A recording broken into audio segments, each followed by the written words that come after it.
All right. Hey there, everyone. It's me, Hunt, back with another fun episode of Tabletop Recap. Finally. We got Big Boy Chungus here to say, hey, fella. Hey, fella. I knew you'd do that. I knew it. I called it, and I was correct. So yeah, we're back with another Tabletop Recap. I know it has been quite a while. We just haven't been able to meet as much. We had a session, but we were so tired afterwards that we didn't record. And then we had another session, but it was at a comic book store, so we didn't record. And then you guys had a session where I wasn't there, so we didn't record.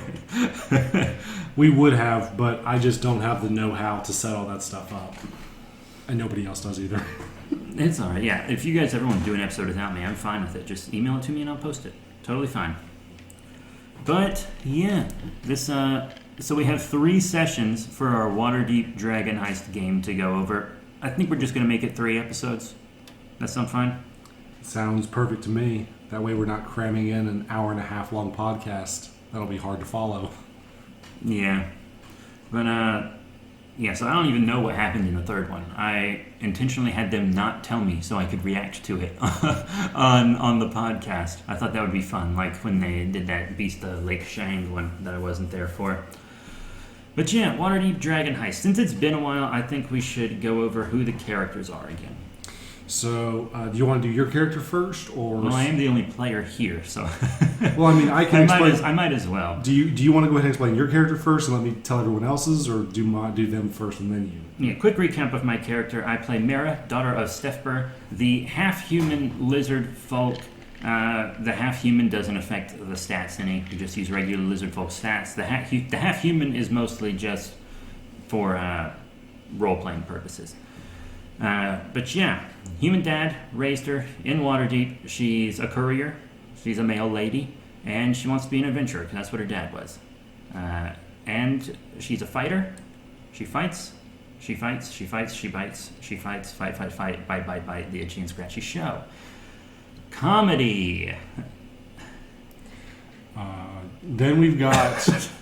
what do you want me to say? I want you to laugh. Just kidding. It wasn't funny, so it's fine that you didn't laugh. Then we have Vorn, the drow rogue, because nobody's ever done that combination before. Very original.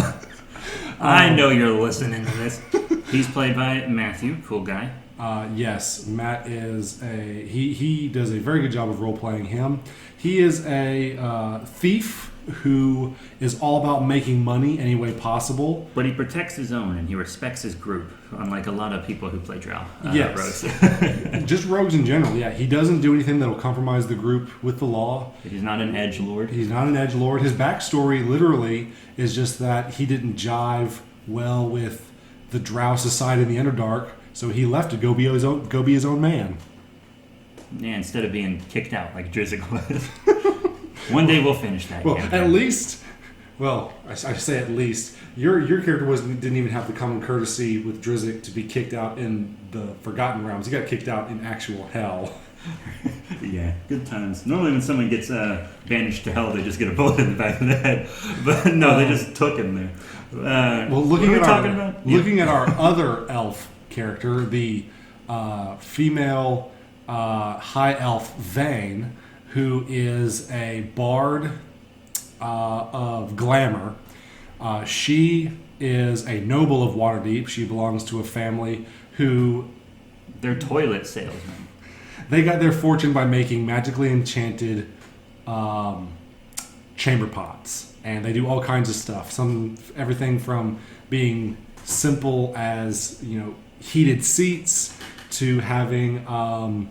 the bag of holding enchantment where whatever you don't have to clean it. Yeah. You just take your little dumps and it's gone. You don't have to clean it, don't have to dump it. It's gone. You just have to be aware that you have a wormhole sitting in your chamber area. That's like a good idea though, right? That's like an actual good We'll get to that in our third session that we have to go over. It's almost weird that I haven't heard that before in like Dungeons and Dragons. I'm sure someone's done it.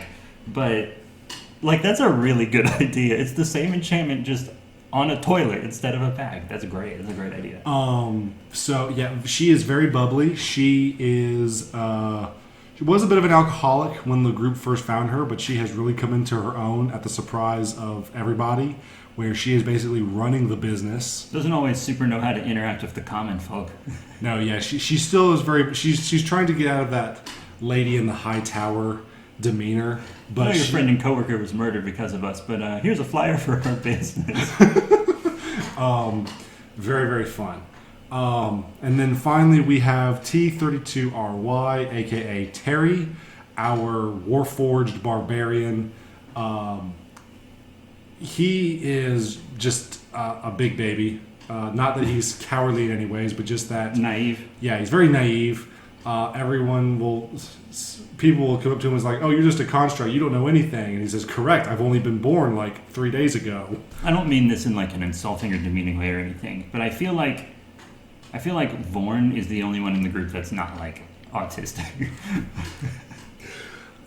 You're kind of right. Not in a demeaning way. He uses probably the most common sense. And a lot of our players, we're not talking about the players, we're talking about the characters that they play. Because like Mara is very loud and in people's faces. Obnoxious. And sometimes doesn't know when she shouldn't say something Or do something. And then Vane is up in here like, oh yeah, we don't have a rat problem, we have a cat problem. Because of all the rats.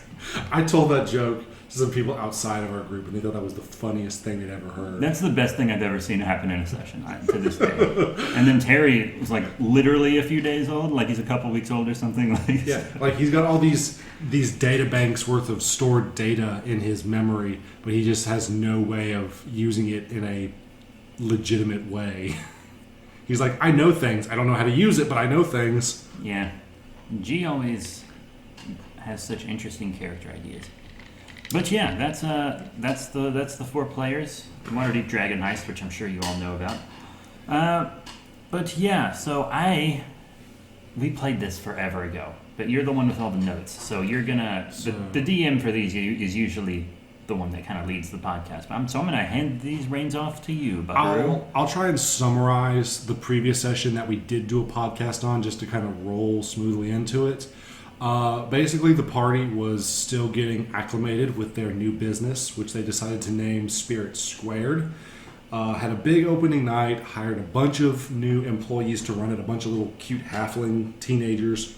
Everything was going good. Party was buying decorations and furniture, but started to hit some negative encounters when the party realized that they had a rat infestation and that there was all kinds of damage to their establishment from these rats.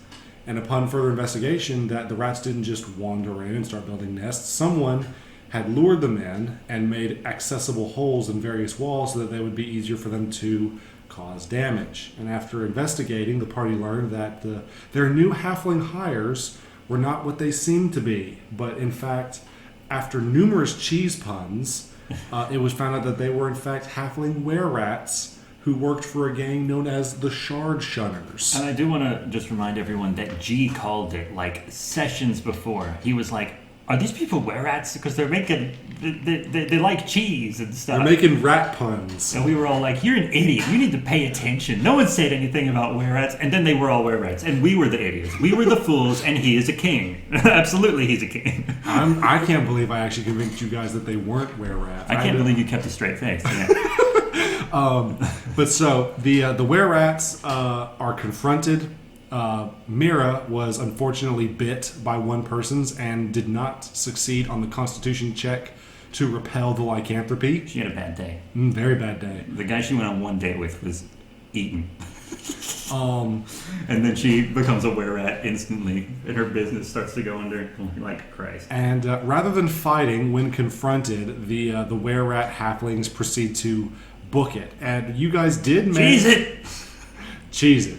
You guys did catch all but one of the were-rats, the leader, whose name was Kelso, and you proceed to call guards and make a formal police report on everything that's going on. That leads us into the first session since our previous episode.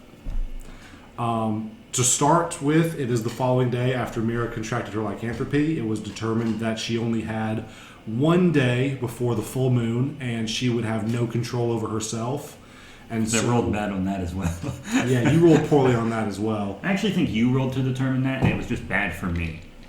I don't remember. It was, once again, this was a while ago, so we're going to try our best here. So, much like many of the sessions up until this point, at the start of the session, everyone pretty much has their own business that they're going to deal with in their own way. And yours was, you decided to go to what it was essentially the Universal Temple of the Gods in Waterdeep. Basically a Unitarian church. Yeah, pretty much. I mean, I think that's what Unitarian is. The way I described it was that there are all these statues and facades, so pretty much all of the positive or acceptable gods in the Forgotten Realms in Waterdeep. They don't worship gods of necromancy or murder or anything like that, because those are obviously, why would you want to worship those guys? But god of the sun, god of magic, god of luck, agriculture. God of kissable misters. There is actually, I don't know his full name, but there is a god like that. Anyways, stop. Never. So Mira and her father show up at this temple, and they talk to all the right people, and they say, "Oh, you're suffering from this disease. You must have had a run-in with this gang of shard shunners." I actually had a luck roll going in, and this paladin walks up to me, and he's like, "Oh, hello, lizard." And I was like, "Wow, racist, be gone." And he did. And then a couple of just role-play checks with the dice later, and it turns out that this was the only guy in the entire temple who knew how to remove the lycanthropy curse. Which I kind of had a feeling about, because I had a good luck roll and then ran into him immediately. And I was like, yeah, that's him. But also, he called me lizard. He didn't even ask my name. So absolutely. No, I'm going to try to find someone else. I think it was a byproduct of just me having poor roleplay for that session. I'm not good at role-playing in general. In fact, if there's ever a long-winded roleplay moment, I will let the players roleplay and then simply explain how the characters they're interacting with act or respond to their suggestions. What, you never seen a lizard with breasts? Oh, you know what? He probably hadn't never seen a lizard. Well, considering that lizard folk in the actual setting don't have mammary glands, yeah, probably. No big mommy milkers there. Okay. It's not just a secret place where you keep your snacks. Oh, jeez. But so they get everything set up. They have to take you into the basement where there's a curse removal ritual already set up. It just requires the materials and the people needed for it. And there was a whole bunch of checks I had you do to see how well and how quickly you got rid of the curse. And you did just well enough that it was not a positive experience, but you didn't suffer any permanent damage or alterations to your character's physical look. I had all these ideas where you'd have a streak of gray hair running through your red locks, or you would permanently get some buck teeth as a lizard person. But you never failed any of those rolls to the point where you would have warranted any of those. And you even hugged the racist paladin for his service in curing you of this ailment. I remember I actually rolled a nat 1 during it. And you were going to have me transform right then and there, and I used a fate point to fix it. Yes, you did. Which is kind of our homebrew inspiration that existed before Inspiration. Kami and Karen were using it in a previous edition, and then Inspiration happened, and they were like, "It's not that different. We'll just keep using ours." And then when we came in the 5th edition, we used theirs, so that's what we used. Just quick recap. I'm just surprised that you remember to use it, because every time our party gets fate points, they always forget they have them. Yeah, I am surprised too. So let me see. So that pretty much spent your whole morning as Mira, and then Vane and Terry finished up the Lord's Alliance mission with Jalister Silvermane, and went to Trench, who is the private eye investigator. And remember, we did also say we weren't going to join their organization. It's all coming back to me. That's right. Quick. Yeah, I'm just reading directly from my notes, which were very simple. So if please feel free to fill in the gaps if I make any. Yeah, we didn't join that organization. We were just like, we're in a lot of organizations, and this one really put a bad taste in our mouth. So it's probably best if we just bounce. Plus, we got our own business to run, and also I'm trying to smash all the time in this campaign. Specifically with one person. Yeah, Mary's got a crush, and that's fine. And Jallister had no qualms with that. He already went into giving you guys this mission with the pretense that this is just kind of a trial. Yeah. If you like it, you can join. If not, no hard feelings. We'll see you later. Be in touch. They finished the mission with the dung sweepers and gave that information that they didn't want to be they didn't want to join the group, and then went to Trench, the private eye, to hire him about some of Terry's background. Terry basically learns that his creator and his family suffered a rather tragic fate about 2 or 3 years prior to his creation, and so he wanted to learn more about it. And who better to... Was it the last session? Did we learn about that in the last session? We learned bits and pieces over the course of the last 3 sessions. Because basically his creator's family was killed. Yeah, his creator's family was murdered. And he wanted to learn more about it. So he goes to the private eye, and the private eye actually did work on a case regarding his creator and his family, because the creator wanted to learn more information about this person who basically ruined his life. Is this the part where Terry was like, am I a weapon? And we were like, dude, axes fall out of your arms. Close to it, actually. Trench brings out, for any of you guys who have played Fallout 4, he's very much like Nick Valentine. He wears the trench coat. He's a Humphrey Bogart of himself. Yeah. He's a bit of a Maltese Falcon he's got a bunch of filing cabinets with all the different cases he's worked on. And he does have a case file on the Gimgin family murders. Yeah. Or the Eversharp family murders. Gimgin is his first name. After that, he's got to figure out who framed Roger Rabbit. Yeah. Tells him all the details that he came up with that murder case. Then jumping back to Mira and Vorn meet up to investigate a series of murders. So one thing that the party... Oh yeah, I forgot about that. So the group members of this party are kind of just doing their own thing. Vorn is actually a member of the Zentarum. He is taking missions from a group called the Dune Raiders, who are like the bosses of this organization. And the party doesn't know that he's affiliated with criminals. He hasn't killed anybody. He hasn't murdered anybody. And we know he's got sticky fingers. We know that. We know he's a sticky bandit. Yes, very much so. But he'll just tell you guys, like, hey, I got a gig that I'm working on. It pays well. You guys can get on it too if you want. You want to join me. And without any other information, you guys so far have just been like, yeah, sure, as long as it's legitimate. And he's like, yeah, it's legitimate in some regards. Too legit to quit. Yeah, so far he's got the best paying gigs out of everybody right now. He's getting paid lots of cash. But this contact in the Zentarum told him, they're like, hey, someone's been murdering elves around the city and we want you to investigate it. So far there have been 3 victims. And he says, are you up for it? And Vorn goes, yeah, I'm up for it. Can my friends join? They're like, yeah, we'll pay them too, but just as long as they stay out of our business. And he says, sure. So you and Vorn go for the rest of the day and kind of stake out the docks, which is where these murders have been taking place, usually at dusk or at night. So you guys are just kind of blending into the environment while you are observing passersby. Switching back over to Vane and Terry, they go to the House of Inspired Hands to talk to Terry's contact. He's an urban bounty hunter, so kind of like a criminal, he gets a contact that he can meet whenever he wants to either ask for information or some minor help with certain things. And her name is Brina. She was a friend of Terry's creator, and so that's their main connection. Vane, while they're at the temple, decides to advertise their business, which gets them a little bit of clout. And Terry and Brina find a hidden workshop, a hidden room in Gimgin's old workshop. Gasp! The party investigates it.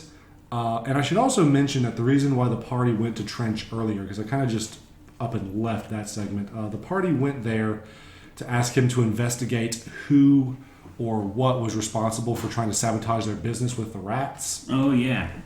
Yeah, that's right. It has been like 2 months since we played this session. The party, I know I'm jumping all over the place, so please excuse me, but the party was, everyone wanted to point fingers at this one guy named Emic Froon. I didn't. I think... you were the one who insulted him, called him Pigpen. I did call him Pigpen. That's because he gave me the stink eye. Which, that is the nickname that everyone has given him. Nobody knows him as Emic or Froon. It's just, hey, Pigpen. Yeah, we call him Pigpen because he's a little gross fella. But yeah, I was the only one that gave him the benefit of the doubt. And so, yeah, they Terry and Vane hired Trench to investigate this person because... even though he hasn't done anything openly, there are some suspicions. But anyway, so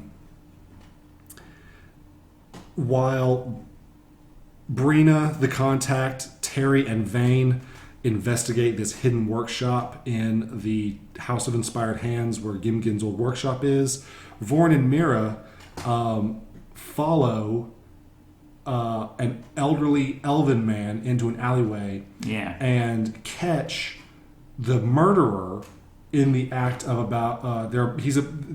this drow assassin is about to kill this old elven man in cold blood, and Vorn and Mira catch him in the act. We're always going to mix their names up. Too similar. No more similar names. And they're like, okay, it's 2 versus 1. We got this, no problem. And the drow is like, you may have me 2 versus 1, but it's actually 2 versus gun. And he pulls out a pistol, and he shoots Mara, almost kills you. Yeah. I was like, oh no, boomstick, go in me. And then I remember being loopy from blood loss. Yeah, you were poisoned, which I think it's kind of weird that the pistol deals poison damage, but I think that's just to like... I think this... Is it just because it's lead or whatever? I don't know. Either it's the lead or it's like, the chance of infection from an open bullet wound. Oh, that could be it. It's kind of weird that it does it on impact. I think that should be like a Constitution saving throw after some time, maybe, but it's whatever.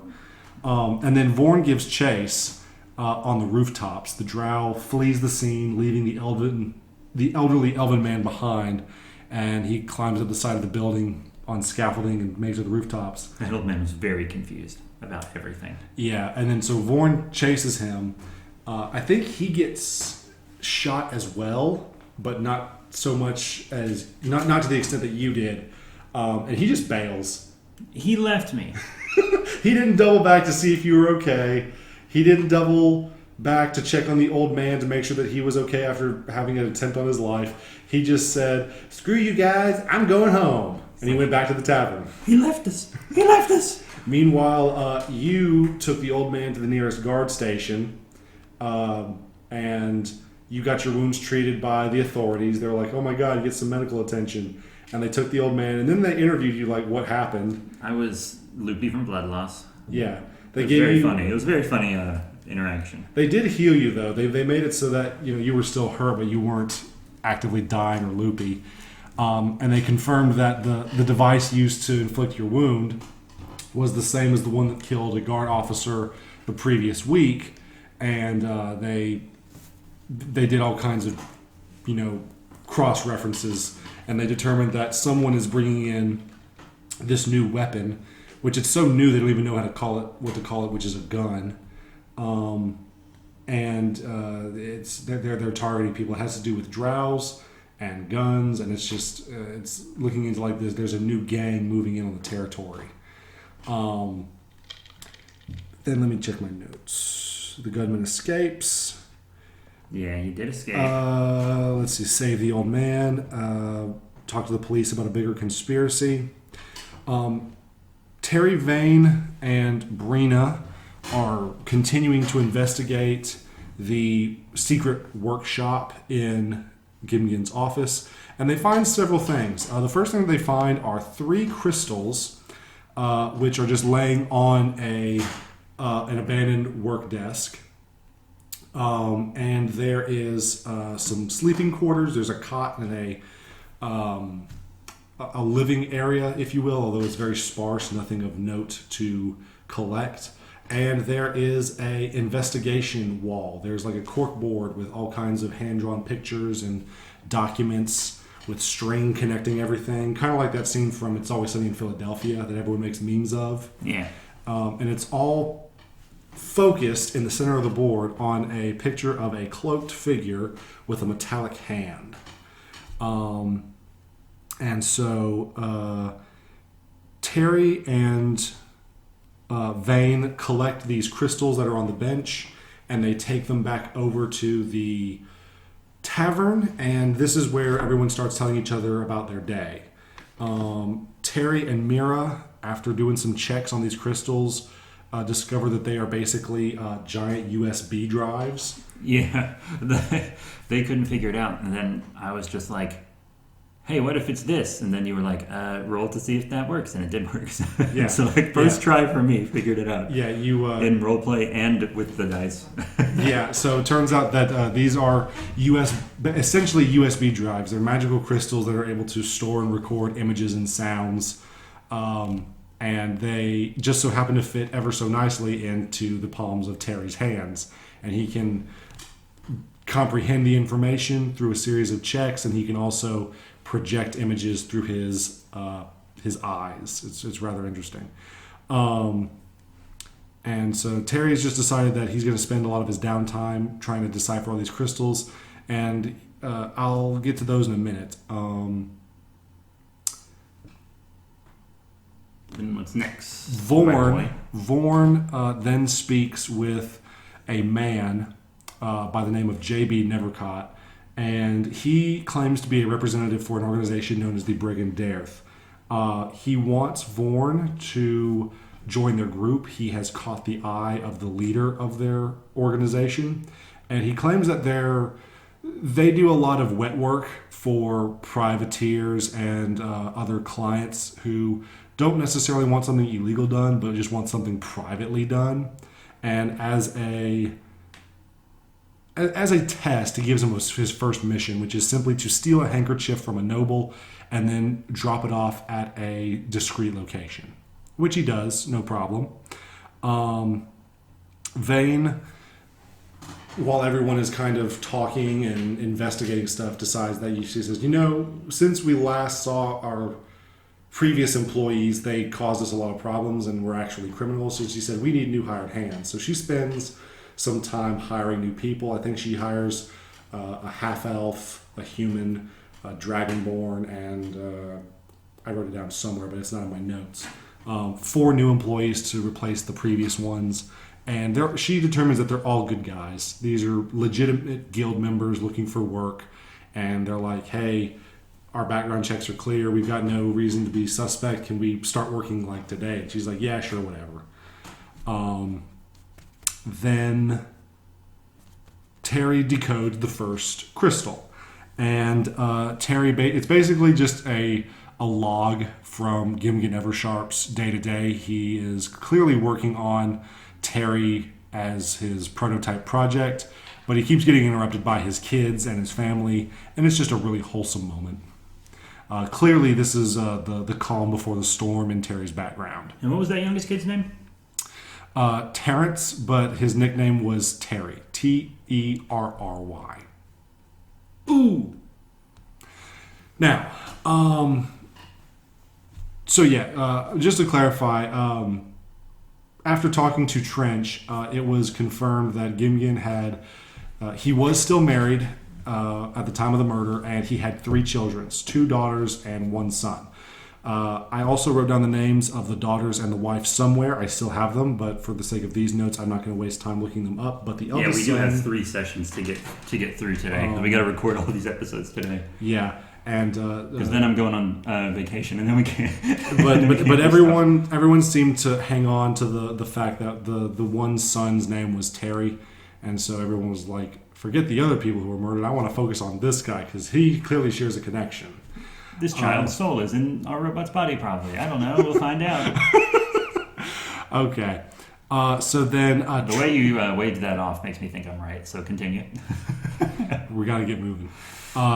So that was the end of that day. So Trench, the following day, brings evidence of Emmett Froon to the tavern. He found a document where he was asking the Shard Shunners for some hirelings that he could use to infiltrate this rival business of his, and it basically condemned him to, 1, interfering with a gang or being involved with a gang, and 2, actively trying to sabotage another legal citizen's business, which that violates so many crimes against citizens. It's not good.